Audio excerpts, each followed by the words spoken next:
Tapos yung mga animal na komunista, yan si Franz Castro, si Baba Loris, Rosas. Yung isa pa, ubo na yabang yung animal na yun. Yung attorney, yung lawyer din. Asawa niya, ano daw? Si Casino, putangin ko Casino ito. Si Teddy. Tatakbong senador, sir, ah. Hindi, kahit magulit-ulit pa sa senador, magkita lang tayo. Basagin ko yung mukha mo, gago. Hindi ubra sa OFW ang mga katarantado nito mga komunista na to.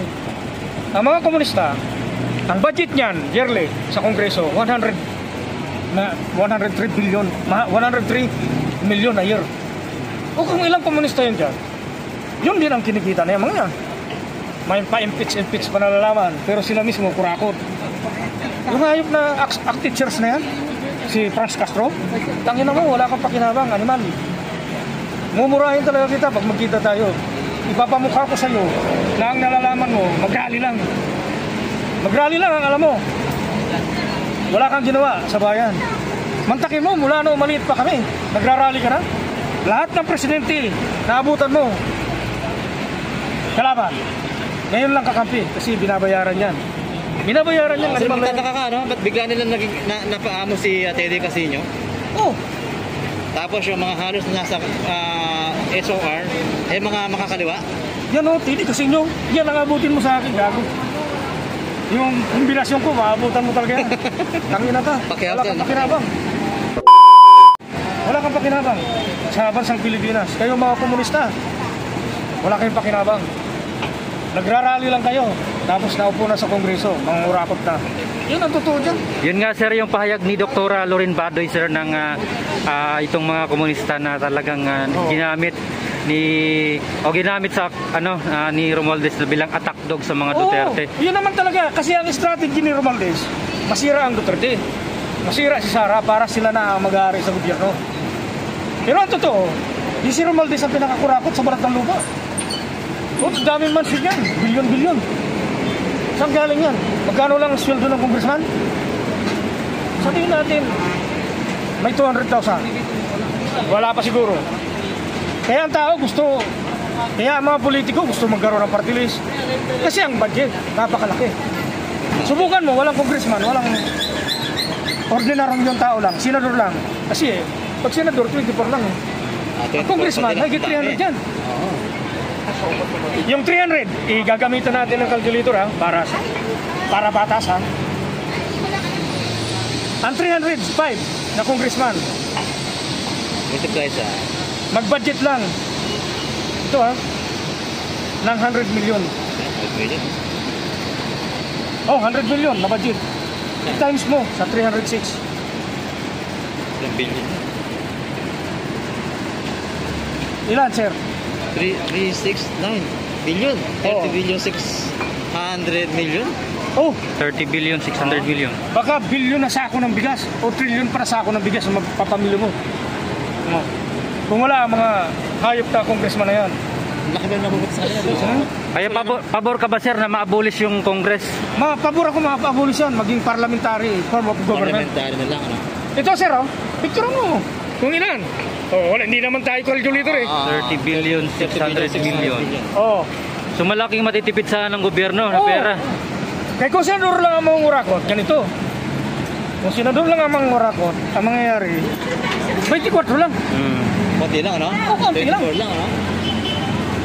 24. I-times mo naman niya sa 100 million. O kaya kahit mag 200 pa. 200 na lang, ano? Hindi pa abot pare. Ganito lang yan, Ganito lang yan, sir, 40. O kahit pag 200 million pa yan. Ayan, 200, ayan. Saba. Hindi 20, yan. Ayan. I-times mo sa 24. 4 billion 800 million. Kumpara sa kanina. 30. Wala pa sa partial, pare. Wala pa sa partial. Kaya pagka ang tao ngayon, nagtanong-tanong ako, sir, ang dabis ngayon na gagawin mo, maging congressman ka. Ang tao, ang dami kong tinanong yan. Sabi sa akin, sir, dabis ngayon pag maging congressman ka. Kasi automatic multimilyonaryo ka na.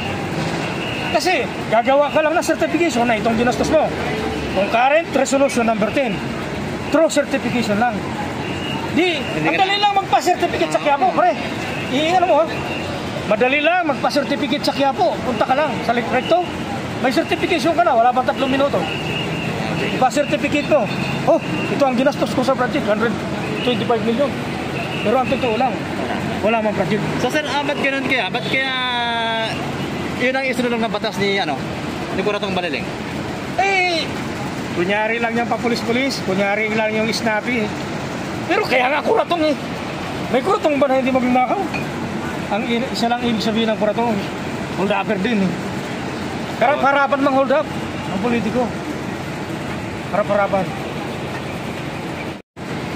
Bantay na bantay mo yan. True certification mo lang gagawin. Certification, wala na ibang sir. Ikaw, sir. Ikaw ang congressman. Halimbawa, doon ka sa Masbate. Mag-propose ka ngayon. Mag-project, kunyari. Oo, magpa-blueprint ka ngayon ng project. Ang dali lang blueprint, pare. Sa Seaman, sa totoo lang, sa OFW, lamang pa rin dyan si Digong. Kasi alam ng Seaman, alam ng OFW, na si Digong ay magaling na presidente. Ang makukuha lang nila yung mga patulog-tulog, mga standby na maniniwala sa kanila. Klaro naman eh. Nakapag-standby, walang trabaho, nakapatulog-tulog lang, yon ang mababayaran nila para maniwala na si Marcos maayos. Pero hindi. Siya ang presidente na pinaka-weak. Tama ang sabi ni Tatay Digong na weak leader. Bukod sa weak leader, lagi kang high sa cocaine. Baka naubos mo na ang cocaine sa Colombia, ha? Dito na transport na yan, sigurado. Kasi, sir, sa tingin nyo, kapag na-impeach si BP Sara Duterte, ano na kaya mangyayari sa bansa natin? Magulo. Bakit? Isa-isayin ko kung bakit magulo. Ay pwedeng mag-alsa ang taong bayan dyan. Ito na ba yung sinasabi nga civil war? Ay pwede yun. Pwede yan. Pwede mangyari yan. Kasi ang tao, hindi naman nila manuluko yan. Oh, kayo ang tatanungin ko, sino ang the best na president? Si Marcos o si Digong? Digong po. Oo, sa akin si Digong, number 1. Kasi OFW din ako, sir, yung passport ko 10 years na. Oo. Malaking tulong yung pila ka dito. Ang hirap kumuha ng schedule sa DFA. Oo, mahirap. mo yung Hirap. gastos mo, yung effort na gagawin mo. Pupunta ka na sa alauna ng madaling araw para mauna sa pila. Oo. So, ngayon, sa usapan ngayon, ano talaga, yung hayop na Marcos na yan, yung tong bata, puto ubod ng yabang yung animal na yan eh. Magtakin mo. Parehas sila ng choy niya, si Martin, yung tambalos-los na animal na to eh. Tangina mo, tambalos-los. Ubod ka ng kurakot, sa totoo lang. Yung concurrent resolution number 10, sino ang pumirma dyan? Lacson.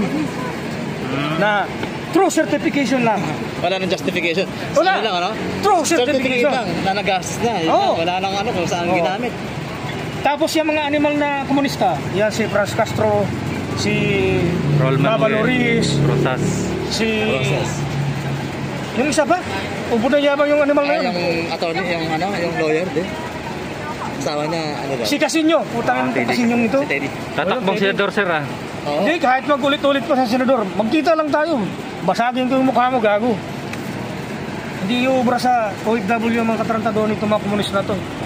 Ang mga komunista, ang budget niyan, yearly, sa Kongreso, 103 billion, 103 million a year. O kung ilang komunista yun dyan, yun din ang kinikita na yung mga yan. May pa-impeach pa nalalaman, pero sila mismo kurakot. Yung hayop na act teachers na yan, si Franz Castro, tangina mo, wala kang pakinabang, animal. Mumurahin talaga kita pag magkita tayo. Ipapamukha ko sa iyo na ang nalalaman mo, mag-rally lang. Mag-rally lang ang alam mo. Wala kang ginawa sa bayan.